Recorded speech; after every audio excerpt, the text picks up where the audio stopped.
In Washington, one debate will have a more profound effect on your economic future than perhaps any other.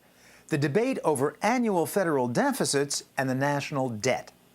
Some of you may not have engaged in the debate, though, in part because many people confuse the terms debt and deficit. Economist Stan Kolander. It's a very understandable kind of problem because, one, they both start with DE, but two, they're difficult concepts to understand. Or at least they're difficult enough. The distinction between the federal debt and the federal deficit. The federal debt and the federal deficit. I don't know. I'm not sure. I'm a science student, so. Federal debt, federal deficit. What's the difference? What's the difference between the federal debt and the federal deficit? Debt and deficit, good question. Not a clue. Not a clue. Honestly, no idea. I don't know. I've thought about that a little, but I've never really researched that. But one student knew the distinction so well, she even had an image for it. I think you could describe the debt as being similar to a hole in the ground that you dig out yearly, and the amount of dirt that you dig out is what the deficit is in a year, and then the hole, as it gets bigger and bigger, is what the debt is. Visualizing this, the deficit is the shortfall in any single year between federal income and federal spending. The debt is the cumulative hole we're digging for ourselves by running years and years of deficits. When Uncle Sam runs a budget surplus in any given year, he's reducing the debt, filling in the hole, but that's only happened 5 times in the last 40 years, 4 of them at the end of the Clinton administration in the 90s, before 9/11 and the Bush tax cuts. In general, the hole's gotten deeper and deeper ever since the country was born. Starting with $75 million back in 1791, the federal debt held fairly steady into the 19th century. Surpluses almost eliminated it by 1835. But deficits to pay for the Civil War increased the federal debt past the billion-dollar mark in 1863, where it pretty much leveled off until the U.S. entered World War I in 1917.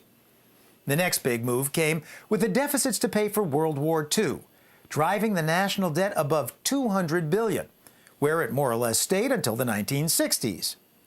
We went further into hock in the 70s, and in the 1980s, the Reagan administration both cut taxes and increased spending, resulting in heftier deficits and an increasingly steep rise in the debt that passed $1 trillion in 1982 and has just kept going since. Borrow up to $100,000 or more. In 1990, I tried to dramatize the process to my generation by playing the role of the U.S. government on public TV, applying for a loan at the widely advertised lender of that era, the money store. If you need money for any reason at all, the money store is the place to go. What is your name? Paul Solomon, but I'm actually here on behalf of the United States of America. The United States of America. How much do you want to borrow? Today, we need about $10 billion. $10 billion. $10 billion? How long do you need it for? 30 years. We'd like to borrow it for 30 years. What is the total amount of your debts outstanding? Actually, just over $3 trillion. $3 trillion. That's a lot of money. May I ask what your income is? Income's about $1 trillion a year. And what are your expenses? About $1.2 trillion, something close to that, yeah. You're running into a deficit each year. Yeah, that's right. That's right. Actually, for the last 10 years, we've been running into one pretty consistently. Yeah. Well, if you're running into a deficit, how do you anticipate being able to repay the $10 billion?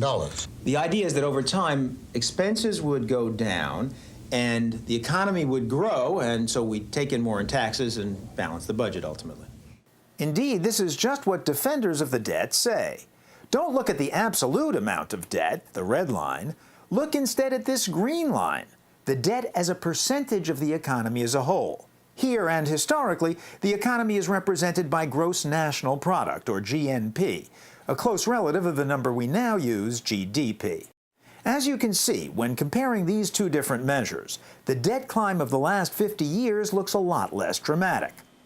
On this chart, you can see spikes for the Civil War, World Wars I and II, The Reagan run-up seems modest by comparison.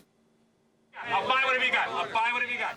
Now, the way the U.S. actually covered its annual deficits wasn't to borrow from the money store, but, as it always has, from investors via the bond market. Annual deficit of $200 billion in 1990? Borrow the money from the public via the bond market by issuing U.S. Treasury IOUs, bonds, bills, and notes, the names of IOUs for different length loans, from 30 years down to 30 days. Everybody to the man is bearish. The IOUs were then, in the 1980s, and are now, auctioned off to investors. That's what these bond traders were doing, buying IOUs for Japanese investors who owned this firm and were willing to lend to the U.S. if the interest rate was high enough. In the subsequent half-dozen years, the early 1990s, both expenses and the economy grew, but expenses grew faster. As Uncle Sam sold more and more IOUs to cover his deficits, he continued to increase our cumulative national debt. And despite the late 90s Clinton surpluses, the U.S. owed nearly $7 trillion by the end of 2003, back up above 60% of a year's economic output, the second highest level it's been in the history of the Republic. And it's growing sharply, which suggests much more borrowing. Now, the problem with the debt hole, as with any debt, is that the more you owe, the more your interest payments grow. Think about the federal budget. The more interest payments Uncle Sam has to make on the national debt, the less money available for everything else. Your college student loan, my father's Social Security, your grandmother's Medicare, our Homeland Security. In fact, interest payments now make up about 9% of the entire U.S. budget. After going down for a few years, they're growing faster than the economy is, meaning the ratio of interest to the annual budget is becoming larger. There's also a second problem with a growing federal debt. When the government borrows heavily, it competes with private borrowers, like businesses, and crowds them out. Because, says economist Robert Reischauer, the government is borrowing from the same pool of money the businesses are. It takes some of that available pool to finance the difference between federal spending and federal revenues, leaving less available for private businesses. Many economists believe that in running deficits, governments compete with private businesses for the world's money, and in so doing drive up interest rates. That in turn makes long-term business investments less attractive, since all else equal, they have to be more profitable to pay off the interest on their debt. But some other politicians and economists argue in favor of deficits. The argument for the tax cuts of President George W. Bush, for instance, especially his tax cuts on business, was that they would stimulate investment and thus long-term growth more than they would stifle it with increased deficits. It is true, on the one hand, that deficits put modest upward pressure on interest rates. On the other hand, this tax change the president has proposed increases long-term growth. We think that the effect of the economy of the growth effects of what the president's proposing outweigh the effects of the deficit on interest rate. But so what if robust long-term growth doesn't materialize after all? Who cares? You do, says Robert Reischauer, or at least you certainly should. Students should care more than people my generation should care, because they will live with the consequences of the fiscal irresponsibility of their fathers and grandfathers. In fact, Robert Reischauer, I, and the rest of our baby boom generation are your fathers and grandfathers. And not only has Uncle Sam been borrowing to give us tax cuts, we're about to retire in record numbers, which Uncle Sam will have to borrow more to pay for. Again, if the economy grows even faster, no problem.